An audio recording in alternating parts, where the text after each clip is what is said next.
It's the holidays, and holidays are the perfect time for sparkling wines. Find out where you can get some great value on bubbles in this episode of Tuesday Night Wines.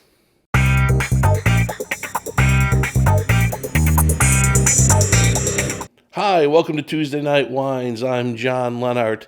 I'm the host of the wine podcast, The Honest Pour, and an award-winning wine journalist. Tuesday Night Wines is about finding great value. But when you get to sparkling wine, especially champagne, value's hard to find, especially in our favorite price range in that kind of under 20, under 25 bucks a bottle. But tonight, I got you hooked up. You know, holidays are a time to splurge, spend a few extra bucks here and there, and not everyone could do that. So finding a budget sparkling wine is something that's really great. You know, you could go and bring a nice sparkling wine to a friend's house for a holiday party, or even just have a bottle of sparkling wine on Tuesday night. Champagne can be expensive, and it's expensive for a number of reasons, a number of really valid reasons. It's not outrageously expensive, but finding champagne in our price range is a little tough. So we're going to go to another part of the world that also makes great sparkling wine. Sparkling wine is made in many different wine growing regions, and tonight's sparkling wine comes from Italy. Before we get into it, I'd really appreciate it if you could like and subscribe to my channel. I'm trying to get to 500 subscribers, and you could really help me out in clicking that subscribe button. When people think of affordable sparkling wine from Italy, they often think of Prosecco. Prosecco it's fun, it's easy drinking, but it's also a little simplistic, a little sweet. Tonight's wine is a little more serious. It's made in a traditional method, which means it goes under its secondary fermentation in the bottle, and that's where your bubbles come from. The wine comes from northern Italy in the Lombardy region from an area called Franciacorta. Franciacorta has been making traditional method sparkling wines for decades. I'll tell you that story in just a minute.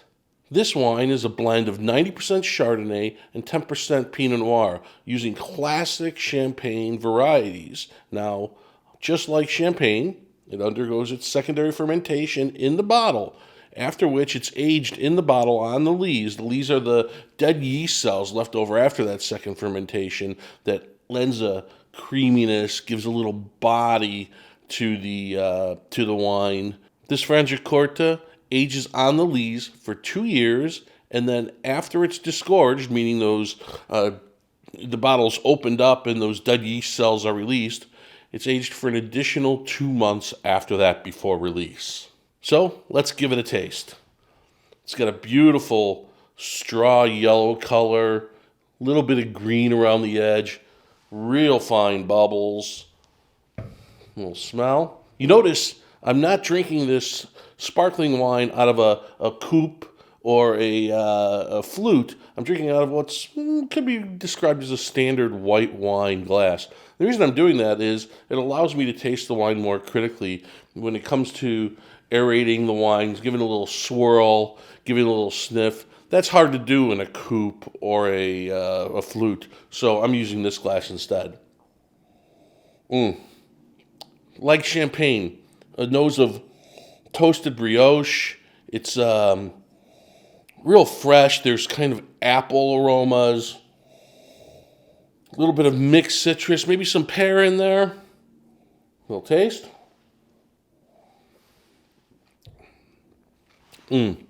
Bright, lively, fun, super fresh, delicious. Again, flavors of apple, mixed citrus zest. The pear is there on the background a little bit, but this is more about apple and citrus. Touch of creaminess from that time on the lees, but not overwhelmingly so, not super rich. Nice bright acidity. This is going to be fun to drink on its own with friends or with food. So what is the wine? The wine is Berlucchi Franciacorta 61 Brut. My friend Christina Ziliani is the daughter of the original winemaker from Berlucchi, Franco Ziliani. Franco Ziliani was largely responsible for Franciacorta making sparkling wines and being known for making sparkling wines. And the way it worked was this. In 1961, Ziliani was the young winemaker for Berlucchi. And Guido Berlucchi, owner of the winery, called him in and said, you know, we're making this white wine and it's kind of unsustainable. It's not all that great. What can we do to really define ourselves here?